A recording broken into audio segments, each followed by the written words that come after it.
I do worry about security for when I get old. But a man is never old as long as he has both of his teeth. The world is full of ordinary people. Bob Wrisley isn't one of them. I'm a little to the right of Attila politically, but I'm not one of these nuts from Idaho.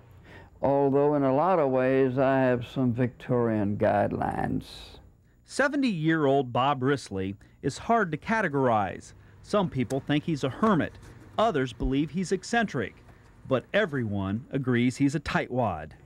In Spain, I'd be called a tacaño, which means mean, cheap, and miserable. Bob lives in this old building that was once a church. He bought it in 1975 because it was cheap. If anything has one shred of potential utility, I would keep it. I have so much clutter here that moving stuff out of the way means that I'm cluttering up another place which will have to be cleaned later on. Bob admits when it comes to house cleaning, he's the worst.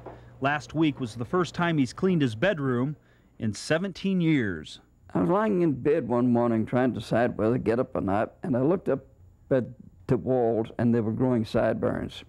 And that made me decide to clean the damn place. House cleaning just doesn't pay you because you have to do it over. No, Bob's not your average person. I'm an insignificant clod.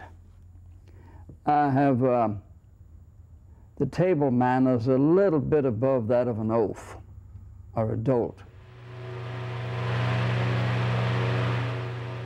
But there is another side to this man, a side that is actually quite brilliant. Every day, Bob reads for hours, studying everything he can find. I'm interested in everything in all directions all the time. And when Bob's not reading, he's inventing. Through the years, he has solved hundreds of problems, but only on paper. Bob's never patented anything. It's like washing my socks. I'm going to do it one day.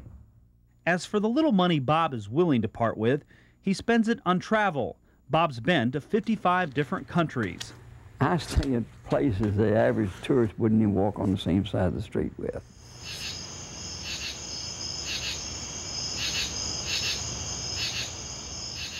This December, Bob Wrisley will leave for Guatemala to study Spanish.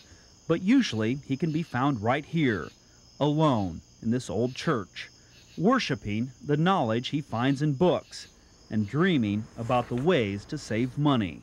I grew up in the Depression, and I look at a penny as a lot of money. I understand today's kids won't even pick one up, but by George, I will. Only takes 100 and you wind up with $1. Scott Rensberger, Channel 2 News at 6.